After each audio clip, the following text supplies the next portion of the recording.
हाँ करो मंगलाचरण। मंगलाचरण चित्रा संतान हंतारो यत्पादाब्जुजरेण श्रियानन्दान् निजाचार्यान् प्रणमामि मुहुर्मुहुर् यदनुग्रहतो जन्तु सर्वदुःखादिगो भवेत् तमहं सर्वदा वन्दे श्रीमद्वल्लभनन्दन अज्ञानतिमिरान्धस्य ज्ञानाञ्जनशलाकया चक्षुरुन्मीलितं येन तस्मै श्रीगुरवे नमः। नमामि हृदये शेषे लीलाक्षीराब्धिशयनं लक्ष्मीसहस्रलीलाभिसेव्यमानं कलानिधिं चतुर्भिश्च त्रिभिस्तथा सर्वविराजते योऽसौ पञ्चदारदये मम। दंडवत प्रणाम जीजे। हाँ राजेश। કુંભનદાસજીનો 5મો પ્રસંગ। એક દિવસ બધી વૈષ્ણવો કુંભનદાસજીના ઘરે આવ્યા અને કુંભનદાસજી જોઈને કહ્યું કે આજે બધે વૈષ્ણવે મારા ઉપર બહુ મોટી કૃપા કરી છે। ત્યારે કૃષ્ણદાસે કહ્યું કે કુંભનદાસને કહ્યું કે બધે વૈષ્ણવો શાસ્ત્રનો અર્થ સમજવા આવ્યા છે। અને પછી કૃષ્ણદાસ આ પદ ગાયો। કૃષ્ણ શ્રી કૃષ્ણ શરણમ મમ નિગમ નેતિ નેતિ કરે। આ પદ સાંભળી અને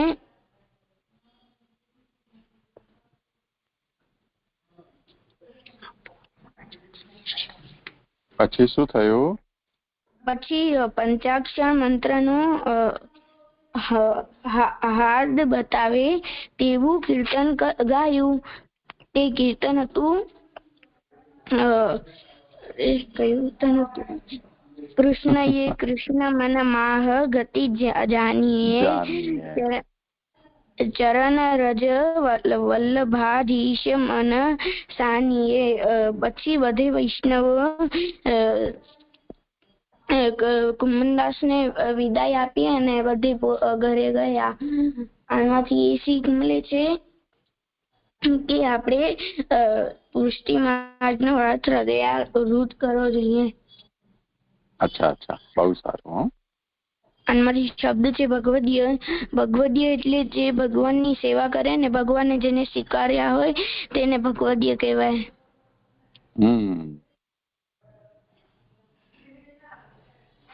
જીજી થઈ ગયું? બહુ સારું। જીજી મને આમાંથી પ્રશ્ન છે, પંચાક્ષર એટલે? હા, પંચાક્ષર એક મંત્રનું નામ છે, એના 5 અક્ષર છે એટલે એને પંચાક્ષર મંત્ર કહે છે। હે શ્રી કૃષ્ણ તમારો છું એવો એનો અર્થ થાય। જીજી થઈ ગયું? સારું સારું, તમે પૂછ્યા કરો એમ। હો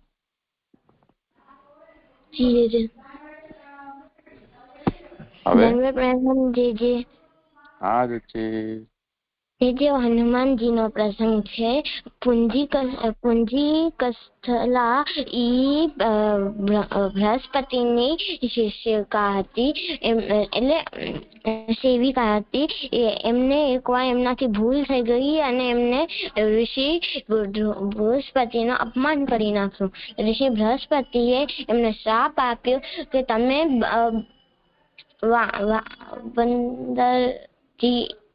બંદર બન્યા છો।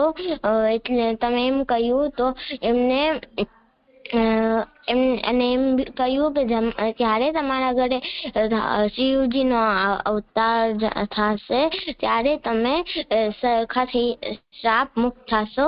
તો એમ કહ્યું ત્યારે પુંજી કસ્થલા નો એ ગુરુ ગૌતમ ઋષિને ઘરે પુત્રી હતી અંજલાના સ્વરૂપે જન્મ લીધો અને અંજનાએ શિવજીની મોટી ભક્ત હતી અને એમને ભક્તિ કરતા હતા ત્યારે એમની ભક્તિથી શિવજી પ્રસન્ન થઈ એમના ઘરે સ્વરૂપ થયા અને પ્રગટ થયા અવતાર લીધો અને ત્યારે એમને હનુમાનજીની પ્રાપ્તિ થઈ. હનુમાનજીને પવન પુત્ર બી કહેવાય છે કારણ કે જ્યારે અંજના જ્યારે ભક્તિ કરતી હતી તપસ્યા કરતી હતી ત્યારે અને જ્યારે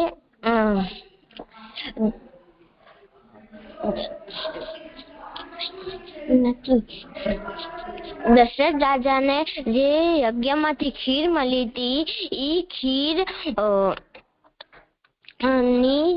એમાં બાજે મું નાખ્યો હતો તો એક બે બૂંદ પડી ગઈ હતી પતમાં તો પવનની વજહથી અંજનાના મુખમાં આવી ગઈ એટલે એમને હનુમાનજીનો એમના ઘરે પ્રાકટ્ય થયું એટલે એમનું નામ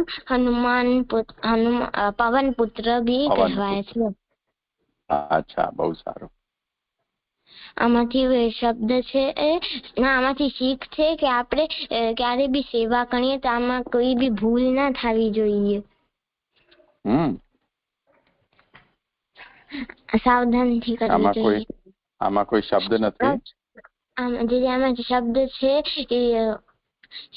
છે ગુરુ એટલે કે જે અજ્ઞાન દૂર કરે જ્ઞાન પ્રદાન કરે એને ગુરુ કહેવાય. શાબાશ. હનુમાન શબ્દનો શું અર્થ થાય?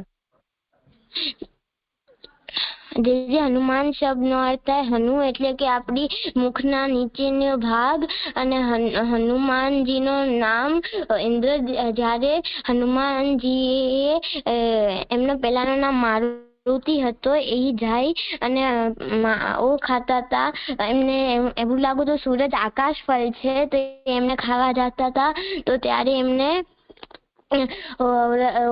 સૂરજજી એટલે સૂર્ય દેવતા ઇન્દ્ર પાસે ગયા ને એમને કહ્યું કે મને આનાથી રક્ષા કરો તો ઇન્દ્રદેવે પોતાનો વજ્ર એમની હનુ પર નાખ્યો એટલે એમનું નામ હનુમાન પડ્યું હતું. શાબાશ, કેટલું સરસ કહ્યું.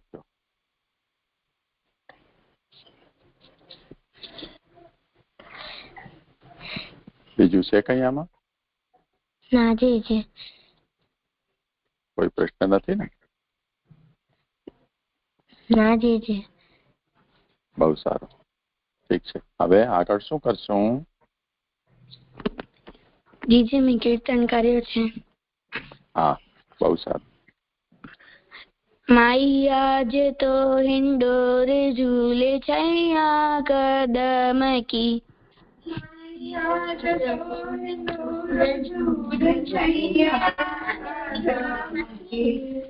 सखी सब ठाड़ी माना चित्र के सदन की मैया ज तो हिंडोरे झूले छैया कदम की सखी सब ठाड़ी माना चित्र के सदन की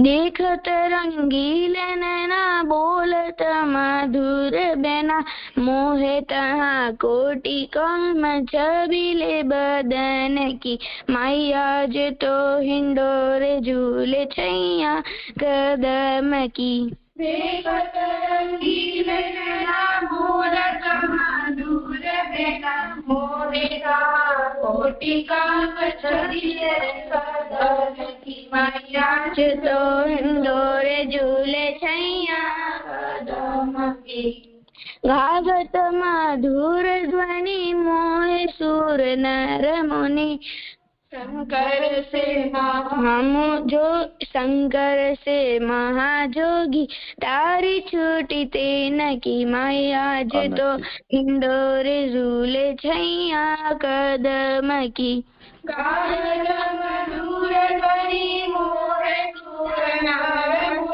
शंकर से महाजोगी तारी छूटी मैया जत इंदोरे झूले छैया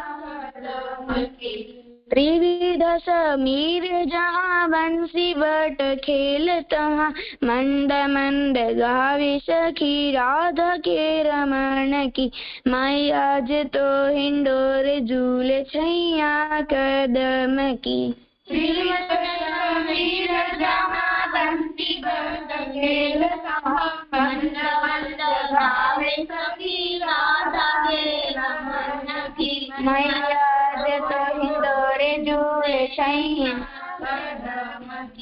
नंददास प्रभु जहाँ ललिता झुलावे तहाँ नंद भई मग्न सिंधु शोभा देखी श्याम गण की मैया ज तो हिंडोरे झूले छैया कदम की नंददास प्रभु जहाँ ललिता झुलावे तहाँ भई मग्न सिंधु शोभा देखी श्याम गण की मैया ज तो हिंडोरे झूले छैया कदम की मैया ज तो हिंडोरे झूले छैया कदम की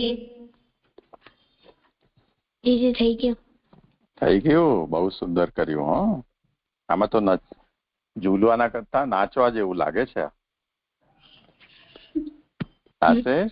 કોને શીખાડ્યું? બીજે મેં પોતે કર્યો તો ઠાકોરજી પાસે અને મમ્મીએ બી કર્યો તો સાથે. હે કેટલો મહાન છો જો તો. ઠાકોરજીને મજા આવી ગઈ હશે ઝૂલવાની. સારું સારું. હવે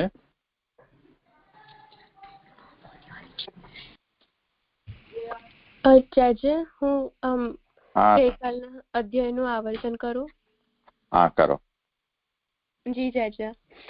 એટલે આ 20મા શ્લોકમાં મને એવી સમજણ પડી હતી કે એમાં શ્રી મહાપ્રભુજી જલભેદ માં વર્ણિત કરેલા જે પ્રવક્તા સિવાયના જે વક્તા છે એનું નિરૂપણ કરી રહ્યા છે.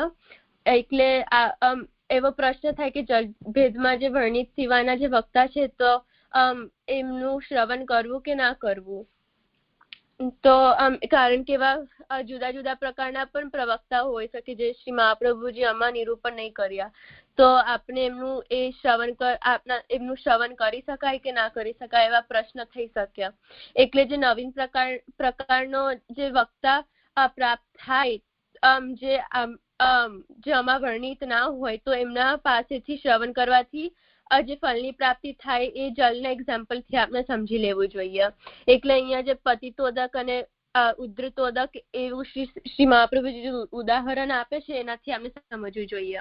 અને આપણે ગઈકાલે એવું પણ એક્ઝામ્પલ આપ્યું હતું કે જે થોડાક જે ફળ કે જે વેજીટેબલ જે હોય એવા પણ થોડાક છે જે ભારતમાં નથી ગ્રો થતા પણ એક ફોરેન કન્ટ્રી કે બહાર ગ્રો થાય છે. અને ફેમિલિયારિટી નથી હોતી એટલે આપને ખબર નહીં કે આપણે ફળનું સેવન કરવાથી સારો કે ખરાબ પ્રભાવ પડે. એટલે આપણે એમાં આપણે ગુણદોષ જોવા હોય તો આપણે એના વિષયમાં આપણે વધારે સમજવું જોઈએ કે કયા રંગનું છે કે ક્યાંથી ઉગ્યું છે એવા બધા ડિટેલ્સ આપણે સમજવા જોઈએ. અને આપણે કમ્પેર પણ કરવા જોઈએ કે એના સિમિલર બીજા કશા ફળ કે વેજીટેબલ છે કે જેનાથી આપણે ખબર પડે કે આ નવીન પ્રકારનું ફળ સારું છે કે ખરાબ છે. એટલે આપણે એવું બધું બેકગ્રાઉન્ડ ઇન્ફોર્મેશન લઈને આપણે કમ્પેર અને કોન્ટ્રાસ્ટ કરીને આપણે સમજવું પડે કે આ ફળ થી આપના ઉપર સારો પ્રભાવ પડશે કે ખરાબ પ્રભાવ પડશે. તો એવી જ રીતે પણ આપણા આ વિષયમાં જો નવીન વક્તાના કેરેક્ટરિસ્ટિક્સ કે જે ગુણ નિશ્ચિત કે નિંદિત પ્રકારના વક્તા જેમ હોય તો એમનો સંગ નહીં કરવો, અને એમના કેરેક્ટરિસ્ટિક્સ ઉત્તમ વક્તા સમાન જેવા હોય તો એ આપના કક્ષાથી આગળ લેવલના હોય તો એમનો સંગ આપણે કરવો જોઈએ. પણ આપની કક્ષાથી ઉતરતા કક્ષાનો સંગ સંગ હોય તો આપણે એવો સંગ ના કરવો જોઈએ ઉતરતા કક્ષાના પ્રવક્તા હોય તો. અને આપણે આ પતિતોદક અને ઉદ્રતોદક જે જલ છે ને એક્ઝામ્પલ થી આપણે સમજવું જોઈએ. પતિતોદક એટલે પડતું જલ અને ઉદ્રતોદક એટલે ઉપર ચડતું કે કાઢેલું જલ. એટલે જુદા જુદા જલ પ્રકાર પણ હોઈ શકે જે શ્રી મહાપ્રભુ જલભેદમાં નિરૂપણ નહીં કર્યું. એટલે ફોર એક્ઝામ્પલ જે ઉદ્રતોદક જલ જે વરાળ કે વોટર વેપર ના રૂપમાં હોય તો એ જલભેદમાં એનું વર્ણન નહીં થયું. ઓર જે પતિતોદક જે ડ્રેન પાઇપ માંથી જે પડતું હોય પ્યોર પાણી એ જે ટપકતું હોય એ પણ આ ગ્રંથમાં નહીં વર્ણન થયેલું. કે જે ડિસેલિનેશન જે સિસ્ટમ છે જે ખારું પાણીને ઉપયોગી પાણી જેવું બનાવે છે તો આવા જલનું પણ અહીંયા વર્ણન નથી કરવામાં આવ્યું.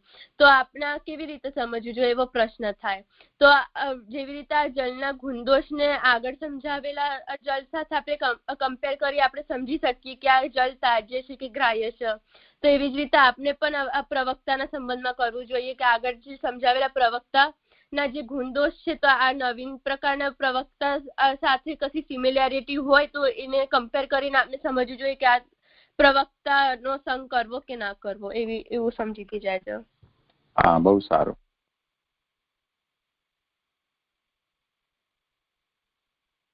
ઓર કોઈને કેવું છે આમાં કઈ?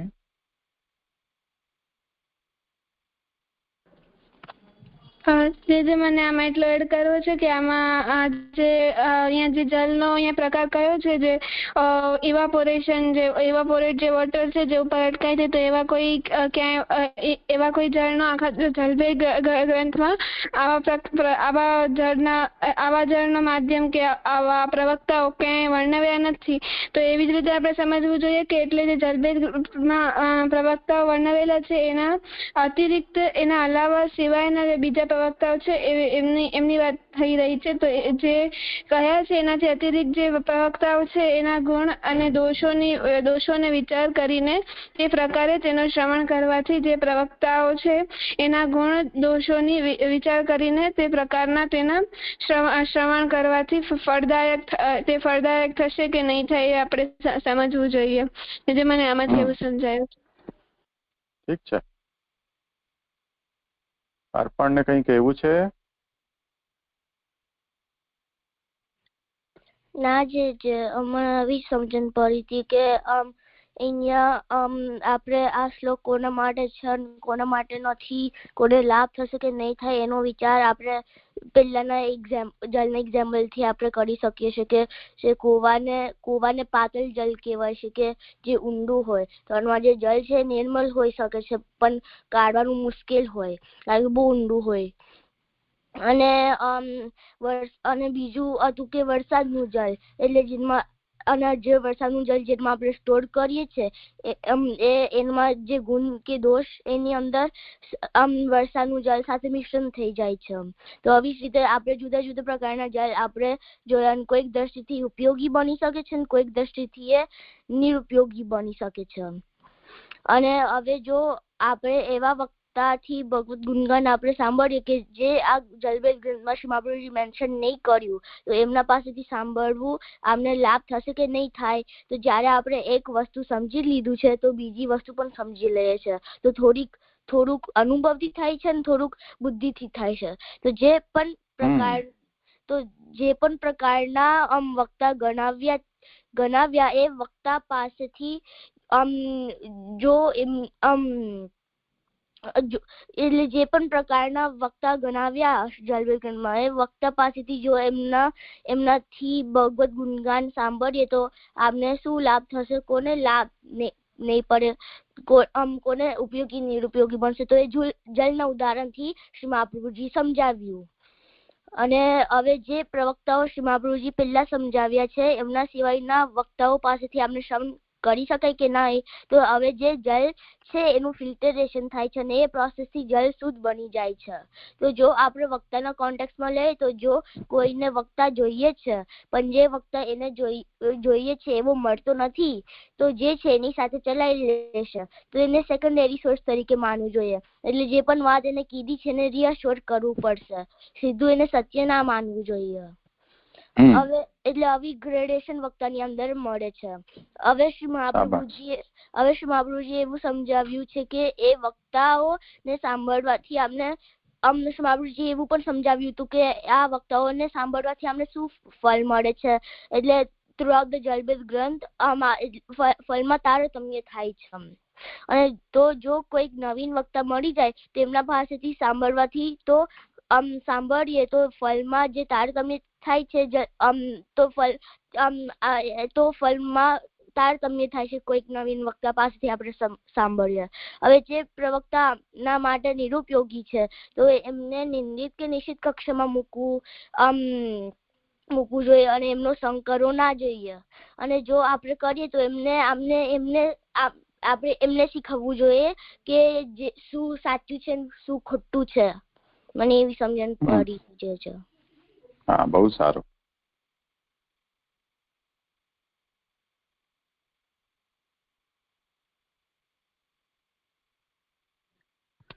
જે હું આગળ કરું. એક ક્ષણ. હવે આપણે ઘણી બધી રીતે આને ઉલટ પલટ કરીને અને આ વિષયનો વિચાર કર્યો છે પણ આનું હજી આપણે કોઈ ઉદાહરણ નથી લીધું. તમે જે એક બે વખત તમે પૂછ્યું પણ હતું. હવે એને થોડું ઉદાહરણથી સમજી લઈએ. એક તો ઉદાહરણ આપણે ભગવદ્ ગીતાનું લઈએ.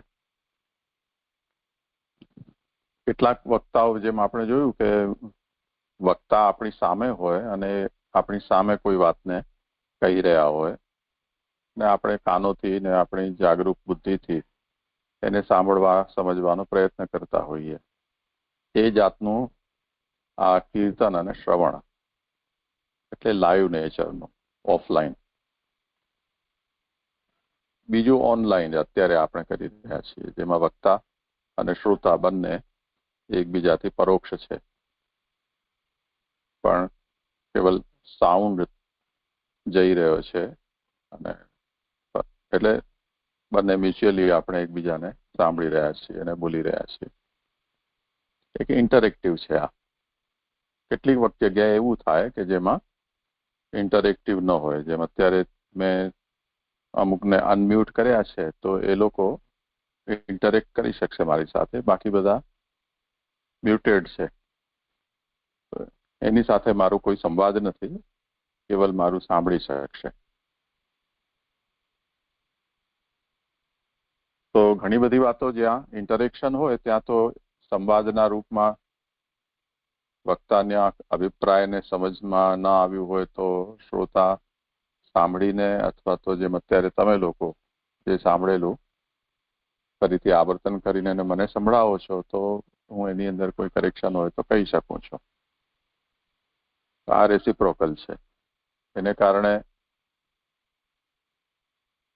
જે મેં કહ્યું એ જ તમે સાંભળ્યું અને સમજ્યા કે નહીં એને હું સમજી શકું છું, એ નક્કી કરી શકું છું. એક બીજો આનો પ્રકાર એવો છે કે જેમાં રેકોર્ડિંગ તમે ખાલી સાંભળો તો તમે જે લોકો અત્યારે અનમ્યુટેડ છો એ લોકો પણ રેકોર્ડિંગ સાંભળો તે વખતે કેવલ શ્રોતા જ બની શકશો. એમાં તમે પ્રશ્ન નહીં કરી શકો એટલે ત્યાં ઇન્ટરેક્શન નહીં થઈ શકે. આ જ વસ્તુ જે રિટર્ન મટીરિયલ છે એમાં પણ એવું જ બને છે. જેમ તમને કોઈ નોટ્સ રેડીમેડ આપી દે કે બુક ફોર્મમાં તમને કોઈ વસ્તુ આપી દેવામાં આવે તો એમાં જે રાઇટિંગ છે તેના સિવાય તમારી પાસે બીજો કોઈ સોર્સ નથી કે તમે એને રીએશ્યોર કરી શકો કે કરેક્ટ કરાવી શકો કે એડિટ કરાવી શકો. એવું સંભવ નથી.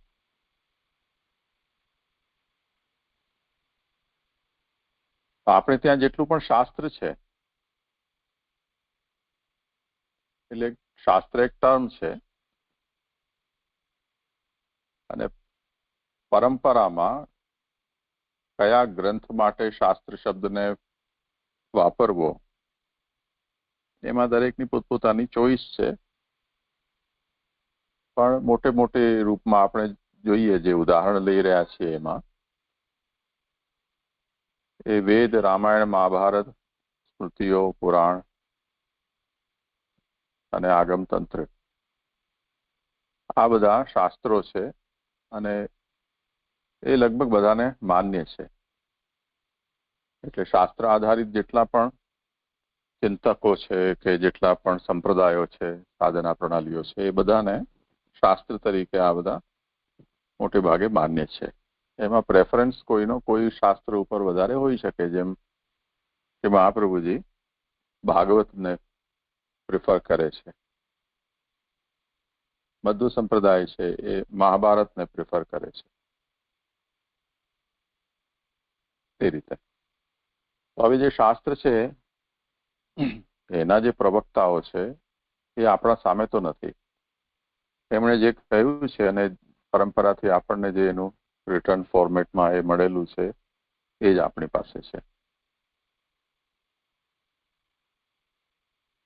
મોટાભાગનું શાસ્ત્ર છે, વેદોને બાદ કરીએ તો ઉપનિષદની અંદર ડાયલોગ ફોર્મમાં છે, પણ વેદમાં એટલે પૂર્વકાંડની અંદર ડાયલોગ લગભગ નથી. એના પછી સ્મૃતિઓ મોટે ભાગે ડાયલોગ ફોર્મમાં નથી, એટલે મનુ, યાજ્ઞવલ્ક્ય વગેરે જે સ્મૃતિઓ છે તે. પણ પુરાણો અને રામાયણ, મહાભારત એ પૂરેપૂરી સંવાદના રૂપમાં છે.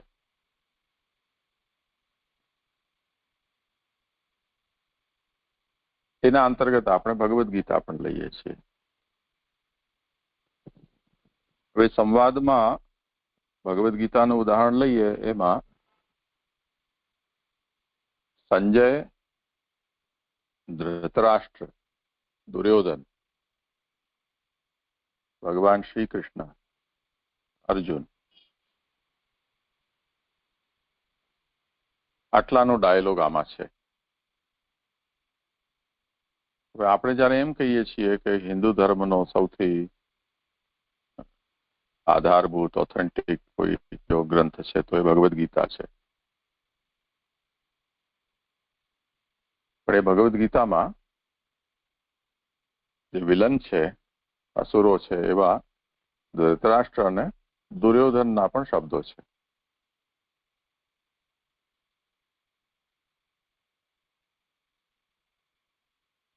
તો જો ભગવદ્ ગીતા એ પ્રમાણ છે એવું આપણે કહીએ તો ધૃતરાષ્ટ્ર અને દુર્યોધનના વચનો પણ પ્રમાણના રૂપમાં આપણને સ્વીકારવા પડે.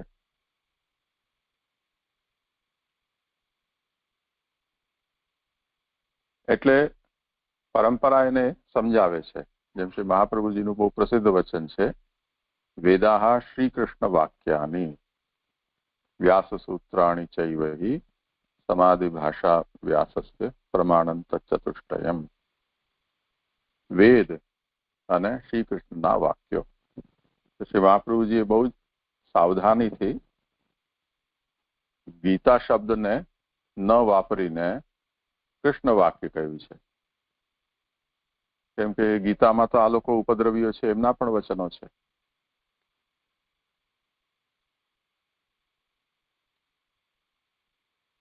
હવે ચલો, દુર્યોધન અને ધૃતરાષ્ટ્ર તો સમજ્યા, પણ અર્જુનના વચનોમાં શું વાંધો છે?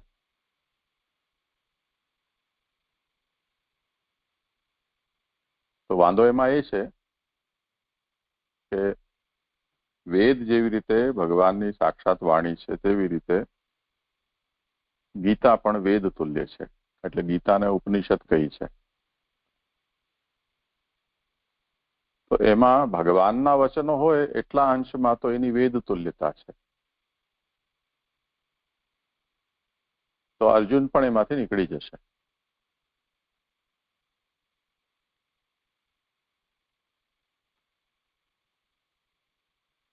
તો હવે આપણને જે છેલ્લે મળ્યું એ શું મળ્યું કે કૃષ્ણ વાક્ય અહીંયા પ્રમાણ છે. તો જ્યારે પણ આપણને જો વેદના સાર રૂપે ગીતા આપણને બધી વાતો સમજાવે છે, એમાં આપણને કોઈ પણ પ્રમાણ વચન આપવું હોય, એનું સાઇટેશન આપવું હોય આપણને, તો અર્જુન, ધૃતરાષ્ટ્ર, સંજય કે દુર્યોધનના જે વાક્યો છે કે શ્લોક છે એને આપણે સાઇટ કરી શકીએ, પણ આપણને શ્રી કૃષ્ણના વાક્યોને જ ત્યાં સાઇટ કરવા પડશે. કેમ કે વેદ તુલ્ય પ્રામાણ્ય શ્રી કૃષ્ણના વચનોનું છે, કૃષ્ણ ભગવાન છે. તેથી અર્જુનમાં શું વાંધો છે? ભગવાનના પરમ ભક્ત સખા છે, પણ તેમ છતાં પણ અર્જુનનું પ્રમાણ નથી. એનું કારણ શું છે કે જેમ આપણે જોઈએ તો ગીતાના 4થા અધ્યાયમાં ભગવાન અર્જુનને એમ આજ્ઞા કરે છે કે, એટલે 3જા અધ્યાયમાં બધી લંબાણથી વિચારણા થઈ, વાતચીત ભગવાને કરી, અને ત્યાં ભગવાને એમ કહ્યું કે તું હવે તારું બુદ્ધિ છે, આ ઇન્દ્રિયો છે, એનાથી પરમ બુદ્ધિ છે. એવં બુદ્ધેઃ પરમ બુદ્ધ્વા સંસ્તભ્યાત્માનમાત્મના જહિ શત્રુમ મહાબાહો કામરૂપમ દુરાસદમ.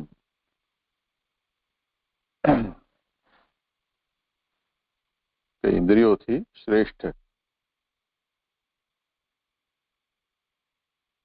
બુદ્ધિ છે, એનાથી પર મન છે, એનાથી પર બુદ્ધિ છે, બુદ્ધિથી પર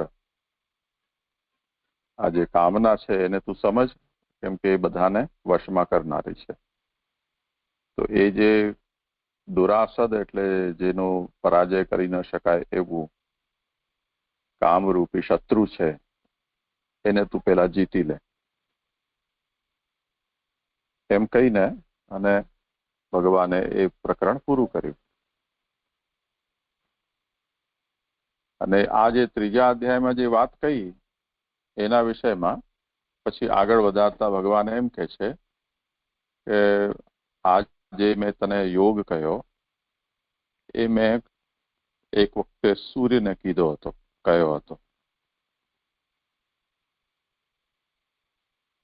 અને સૂર્યે મનુને કીધો હતો, પછી એણે ઈક્ષ્વાકુને કીધો, અને એમ કરતા બહુ સમય વીતી ગયો અને આ યોગ આપણા મનુષ્ય લોકમાં લુપ્ત થઈ ગયો. અને હવે ફરીથી મેં તને આ યોગ કીધો છે આજે, કેમ કે આ બહુ જ ઉત્તમ રહસ્ય છે. તો જ્યારે ભગવાને આવું અર્જુનને કહ્યું કે મેં પહેલા આ સૂર્યને કહ્યો, તે પછી મનુ અને ઈક્ષ્વાકુ, ત્યારે અર્જુનના માથું ઠનક્યું. એને એમ થયું કે આ ભગવાન શું કહી રહ્યા છે શ્રી કૃષ્ણ, કે સૂર્ય તો ક્યારના પહેલા પ્રકટ થઈ ગયા, મનુએ ક્યારે થયા, કોણ જાણે કેટલા હજારો વર્ષ પહેલા કે લાખો વર્ષ પહેલા. ઈક્ષ્વાકુ પણ બહુ પ્રાચીન સમય થઈ ગયો એમને. તો ભગવાન એ સૂર્યને ક્યારે કહી દીધો આ યોગ શ્રી કૃષ્ણે, કેમ કે શ્રી કૃષ્ણનો જન્મ તો હમણાં છે, મારા સામે જ છે. ભગવાન શ્રી કૃષ્ણ અને અર્જુન બંને લગભગ સરખી ઉંમરના છે. તો અર્જુને ભગવાનને એમ પૂછ્યું કે અપરમ ભવતો જન્મ પરમ જન્મ વિવસ્વતઃ, આપણો જન્મ તો હમણાં છે અને સૂર્ય તો ક્યારનો છે. તો સૃષ્ટિની આદિ વખતે આ બધું પ્રકટ થયું, તે વખતે આપણે સૂર્યને કહી દીધો એવો મતલબ થાય તો આપનો જન્મ કઈ સમજાતું નથી, એવી વાત છે. તો આનો મતલબ શું થયો કે આ વાત યુદ્ધભૂમિ ઉપર ભગવાનની અર્જુન સાથે ચાલી રહી છે, અને અર્જુન એટલા મેચ્યોર છે ત્યારે, અને આટલો લાંબો સમય ભગવાન શ્રી કૃષ્ણ સાથે એમણે વિતાવ્યો છે, તે પછી આવું અર્જુન ભગવાનને પૂછી રહ્યા છે. એનો મતલબ શું થયો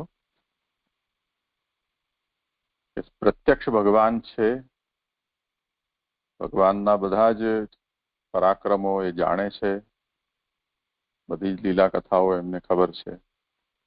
તેમ છતાં પણ અર્જુનને હજી એ વાતની સમજ નથી પડી રહી કે આ શ્રી કૃષ્ણ છે એ બધા જ તત્વોનું મૂળ છે, એ બધી સૃષ્ટિનું ઓરિજિનેશન ત્યાં છે.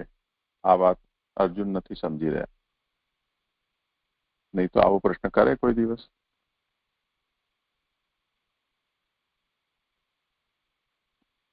તો હવે જેમની સમજ ભગવાનના વિષયમાં આવી છે એમના વચનને આંખ મીચીને તો પ્રમાણ ન માની શકાય ને. માનો કે કોઈ શ્રી કૃષ્ણના વિષયમાં ઇન્ટરવ્યુ લે અર્જુનનો કે તમે શું માનો છો શ્રી કૃષ્ણને,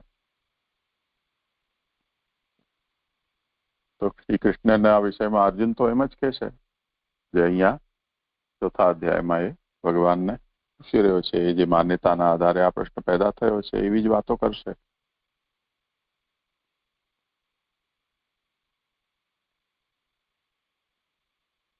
તો અર્જુનના વચનોને પ્રમાણ નહીં માની શકાય, એટલે આમને ફિલ્ટર આઉટ કર્યા છે. તો શાસ્ત્રમાં પણ ભગવદ્ ગીતા નામથી આપણે એને માથે ચડાવશું, પૂજન કરશું, પારાયણમાં બધું જ કરીશું. એમાં ધૃતરાષ્ટ્ર, દુર્યોધન, અર્જુન, સંજયના પણ વચનોનું પારાયણ કરીશું. પણ જ્યારે પ્રમાણ તરીકે આપણને કોઈ વસ્તુને પ્રસ્તુત કરવાનો પ્રસંગ આવે ત્યારે અર્જુનના વચનને ગીતાના વચન તરીકે આપણે પ્રમાણ તરીકે નહીં મૂકી શકીએ. ત્યાં કૃષ્ણ વાક્ય છે એને જ મૂકવાનું થશે.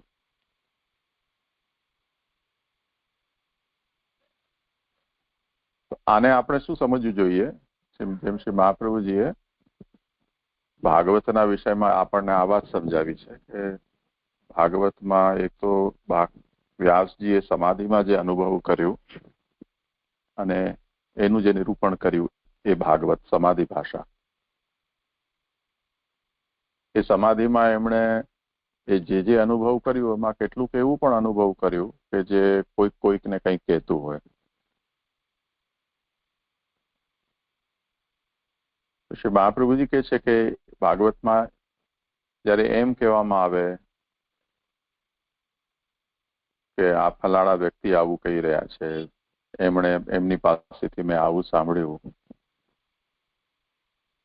તો એ એમનો મત છે, એમની સમજ છે.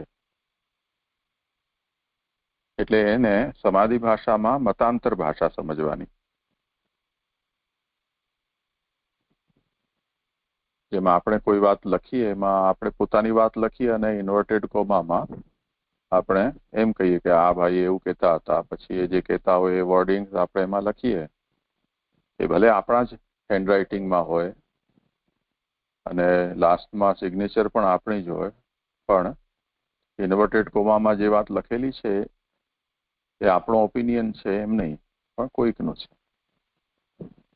તો એ મતાંતર કહેવાશે, એટલે બીજાનો ઓપિનિયન છે. હવે એ જે આપણે જે લખી રહ્યા હોઈએ એમાં કોઈ ડેટ લખી, ટાઈમ લખ્યો, વાર લખ્યા, એડ્રેસ લખ્યો, આ બધા વિષયો છે. એનું બીજું કંઈ ઓથેન્ટિકેશન નથી.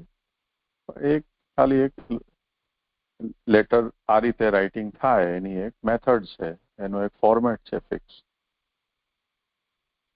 એનું ઇમ્પોર્ટન્સ બહુ વધારે નથી હોતું.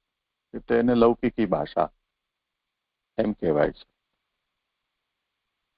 તો કોઈ વાતને તમને કેવી હોય તો એની આ એક સ્ટાઇલ છે કહેવાની. તો ભાગવતમાં કેટલીક લૌકિકી ભાષા છે, કેટલીક પરમત ભાષા છે. એટલે પરમત તરીકે કહેલી કેટલીક વાતો છે, કેટલીક લૌક રીતિથી કહેલી વાતો છે, અને બાકીનું જે છે તે બધું સમાધિ ભાષા છે. તો ભાગવતની અંદર પણ કઈ વસ્તુ પ્રમાણભૂત છે, એટલે ઓથેન્ટિક છે, એ જો આપણને સમજવું હોય તો સમાધિ ભાષા ઓથેન્ટિક છે એવો એનો સાર નીકળશે. કેમ કે આ બધું લિખિત સાહિત્ય છે, સામે કોઈ છે નહીં. એટલે આપણે એના સામે પૂછીને, જેમ અર્જુને ભગવાનને પૂછીને એને ખુલાસો પ્રાપ્ત કર્યો, અને ભગવાને પછી અર્જુનને એમ સમાધાન આપી દીધું કે ભાઈ તારાએ ઘણા બધા જન્મ થયા છે, મારાએ ઘણા બધા જન્મ થયા છે, પણ હું મારા જેટલા જન્મ થયા છે, થવાના છે, એ બધું જાણું છું, પણ તું નથી જાણતો. એટલું મારામાં અને તારામાં ફરક છે. કેમ કે હું તો વારંવાર જન્મતો જ રહું છું. એમ કરી અને ભગવાને પોતાનું મહાત્મ્ય જણાવ્યું, જન્મ કર્મનું દિવ્યતા જણાવી. પણ હવે જે વક્તા આપણા સામે નથી, એમને આપણે કંઈ પૂછી શકીએ નહીં, ત્યાંથી આપણને જવાબ પણ ન મળે. તો આપણને એક ફિલ્ટર સેટ કરવું પડે કે જે ફિલ્ટર આપણને આમાંથી આપણા માટે જે ઉપકારક છે, ઉપયોગી છે, એ અલગથી કાઢી આપે. જેવી રીતે આપણે છાશમાંથી માખણ કાઢી લઈએ અને બાકીનું અલગ કરી દઈએ, એવી રીતે અહીંયા પણ આ વાતને સમજવાની છે કે જે અન્ય પ્રકારના પ્રવક્તાઓ આપણને પ્રાપ્ત થતા હોય, કેમ કે કાનમાં આપણે ઢાંકણું તો છે નહીં. આપણે સામે ચાલીને કોઈકને સાંભળવા જતા હોઈએ તો આપણી પાસે ચોઈસ હોય કે ચલો સાંભળવું ન સાંભળવું, બોલી રહ્યા છે અને કંઈ પણ અનુચિત વાત કરી રહ્યા છે તો ઉઠીને જતા રહીએ, કે આપણા પાસે કોઈ સાધન હોય જેમાં આ બધું વાગતું હોય તો આપણે એને સ્વિચ ઓફ કરી દઈએ. પણ પડોશમાં કંઈ વાગી રહ્યું છે, જેમ રોજ અહીંયા જે હિન્દુસ્તાનમાં તો બધી મસ્જિદોની અંદર આઝાન સવારના પોરમાં આમ તો દિવસમાં 5 વખત ભાવ ભાવ ભાવ ભાવ કરતા જ હોય છે. હવે આપણે તો કંઈ સાંભળવા ઈચ્છતા નથી, પણ તેમ છતાં આપણા કાનમાં આ વાત દિવસમાં 5 વખત પડે જ છે. અને જે પડે છે એમાં એ જ વાત કહેવામાં આવે છે કે અલ્લાહ સિવાય બીજો કોઈ નથી, અલ્લાહ એક છે, મોહમ્મદ છે અલ્લાહનો રસૂલ છે, તે સિવાય બીજો કોઈ રસૂલ નથી. તો આ વાત તમને જ માનવી હોય તો માનો, પણ માઇકમાં આ રીતે બહુ બહુ કરવાની શું જરૂર છે? અમને નથી સાંભળવું, પણ આપણને સાંભળવું પડે છે, કેમ કે આપણે હિન્દુસ્તાનમાં છીએ. અહીંયા હિન્દુઓને આ વાત કહેવાની છૂટ નથી, મુસલમાનોને એમ કહેવાની છૂટ છે કે મોહમ્મદ સિવાય બીજો કોઈ નથી રસૂલ, અલ્લાહ સિવાય કોઈ બીજો માલિક નથી.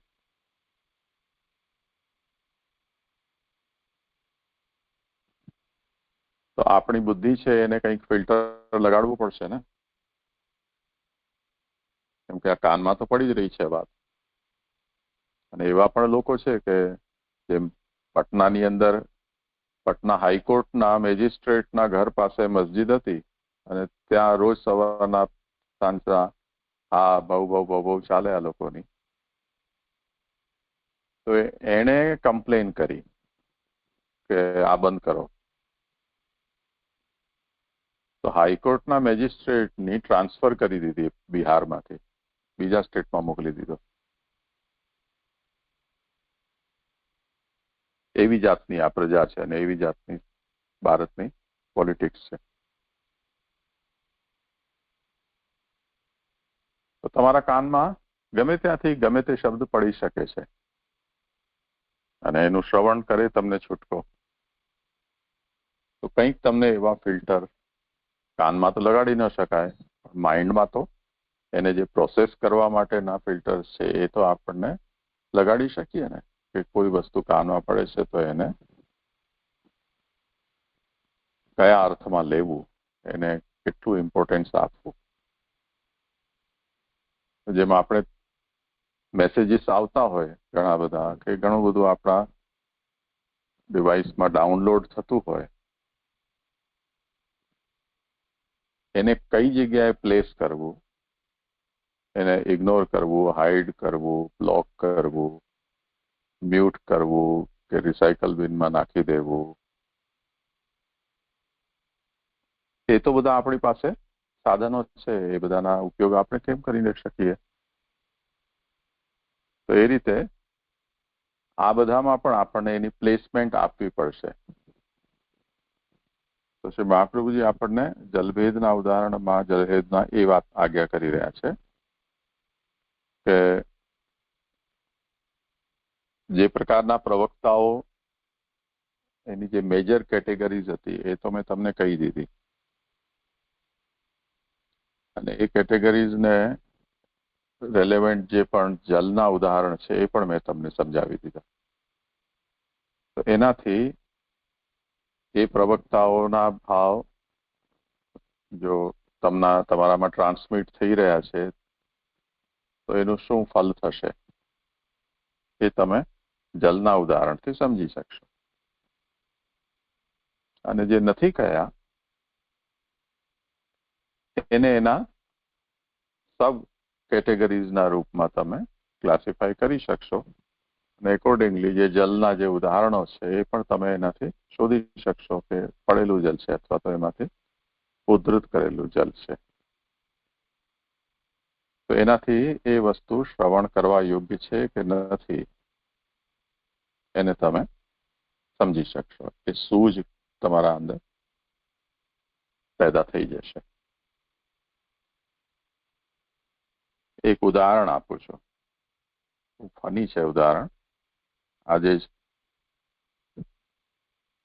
અમારા એક કુટુંબોની અંદર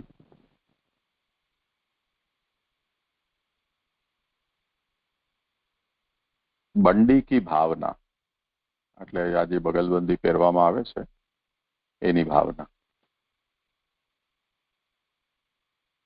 इस बंडी में 8 तनी है, એટલે કસ હોય ને 4 દુ 8.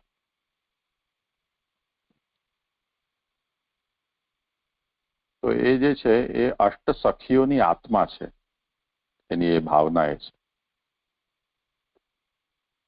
પછી આ બંડીમાં 6 કલીઓ હોય છે, એટલે ઓલી ચપટી વાળીને કંઈક સીવે એને કલી કહે છે. એટલા માટે છે કે ભગવાનના 6 ધર્મો છે, ઈશ્વરી, વીર્ય, શ્રી, જ્ઞાન, વૈરાગ્ય. તો એ 6 કલીઓ એની છે. પછી 2 એના પાસા હોય છે, એટલે પાછળ તો એક જ હોય પણ આગળ એક ઉપર એક ચડતું આવે. તો એ જે છે એ પુષ્ટિ અને મર્યાદાના છે પાસા. અને એમાં ફરી પાછું વચ્ચે એક ડિવાઇડિંગ કલી હોય છે, એટલે ઉપર અને નીચે એમ 2 ભાગમાં બંડી ડિવાઈડ થયેલી હોય છે. તો એક સંયોગ છે અને એક વિપ્રયોગ છે, અને ટોટલ બંડીના 3 પાર્ટ હોય છે, ફ્રન્ટમાં 2 અને પાછળ 1. એ સાત્વિક, રાજસ અને તામસ ભાવથી છે. તો આવું કંઈક કોઈકે લખી મોકલ્યું છે. એટલે આપણને એમ લાગે કે તાજો કોઈ મેન્ટલ હોસ્પિટલમાંથી રિલીઝ કર્યો ન હોય પણ ભાગીને આવ્યો હોય એવા બેજાની કઈ ઉપજ હોય એવી આવી ભાવના આની અંદર બતાવી છે. હવે ઘણા લોકોનો માઇન્ડ આમાં જ આ દિશામાં જ ચાલતું હોય છે, ભાવનાઓમાં. તો જેમણે પોતે આવી વિચારી ન હોય કે કોઈ જગ્યાએથી સાંભળી ન હોય એમના માઇન્ડમાં ફટાકથી બેસી જાય આ વસ્તુ. આનું રેલેવન્સ કેટલું,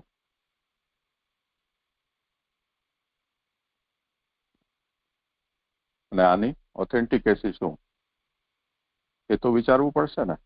અને આની જરૂરિયાત શું આવી ભાવના વિચારવાની? કેમ કે બંડી તો કોઈ ભારતીય પરિવેશ છે જ નહીં. મુસલમાનોએ ના જમાનામાં એ લોકો જેવા દેખાવા માટે આપણે કુર્તા પહેરવાનું ચાલુ કર્યું, કેમ કે નહીં તો મારી નાખતા એ લોકો, ડિસ્ક્રિમિનેશન થતું. તો મુસલમાનો 500-700 વર્ષ સુધી રાજ્ય કર્યું, તો આપણે આપણી પ્રાણ રક્ષા માટે અને આપણે અલગથી આઈડેન્ટિફાઈ ન થઈ જઈએ એટલા માટે એમના જેવા કપડાં પહેરવાનું ચાલુ કર્યું.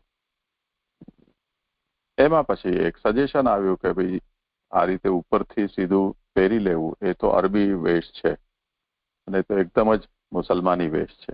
તો કુર્તાની જગ્યાએ કુર્તા જેવું દેખાય પણ ઉપરથી ન પહેરવું પડે, તો જેમ ઉપરણા વગેરે આપણે કે શોલ વગેરે ઓઢતા હોઈએ એવી રીતે જે પહેરી શકાય એવી કોઈ ડિઝાઇન આમાંથી આપણને ઇનોવેટ કરવી જોઈએ. તો એમાંથી પછી બંડી નીકળી કે એને ઉપરથી ન પહેરવી પડે, તમે હાથ બે અંદર નાખો અને પછીથી આગળ કસ બાંધી. આ બધી મુગલ કાળની અંદર આવેલી છે. એને પુટ્ટીમાર્ગ સાથે કોઈ લેવા દેવા નથી, ન હિન્દુ ધર્મ સાથે કોઈ લેવા દેવા છે. આ તો મજબૂરીમાં આપણને આવું વિચિત્ર વેશ શોધવો પડ્યો એટલે પહેરી લીધો. એ પણ ઉત્તર ભારતમાં કે જ્યાં કોન્સન્ટ્રેશન આ લોકોનું મુસલમાનોનું વધારે હતું. દક્ષિણ ભારતમાં ક્યારે પણ કોઈ જગ્યાએ કોઈ બંડી પહેરી નથી ને આજે પણ કોઈ પહેરતા નથી. એ લોકોએ બંડી ના કરતા અંગ્રેજોના શર્ટને વધારે પ્રેફર કર્યું કુર્તાની જગ્યાએ. એટલે દક્ષિણ ભારતના લોકો કુર્તા નથી પહેરતા, કેમ કે કુર્તા તો 100% મુસલમાનનો વેશ છે. તો એમણે રસ્તો એ કાઢ્યો કે એના કરતા શર્ટ બેટર છે કે જે ઉપરથી પહેરવું નથી પડતું. તો એ લોકો નીચે લુંગી કે ધોતી પહેરે અને ઉપર શર્ટ પહેરી લે. 99% દક્ષિણની અંદર આ જાતનો પહેરવેશ છે. આને કોઈ ભાવના સાથે કોઈ લેવા દેવા જ નથી. એટલે કોઈ પ્રાચીન આની અંદર જે વાત ગણી છે કે જે વસ્તુ જેમ 6 કલી છે તો 6 ગુણધર્મો, ઐશ્વર્ય, વીર્ય, શશિ, જ્ઞાન, વૈરાગ્ય, 8 કસો છે તો 8 સખીઓ. સખીઓ 8 છે એ કોણ પેલા કહી દીધું તમને? એવું તો કોઈ નિયમ નથી. અને જે 6 પ્રકારના ગુણધર્મો છે એ તો ભગવાનના ગુણધર્મો છે. બંડી પહેરવાથી આપણી અંદર ક્યાં આવે છે? તો ભીખ મંગાવે છે એ લોકોએ બંડી પહેરતા હોય છે. એમાં તો કોઈ શ્રી કે ઐશ્વર્ય દેખાતું નથી.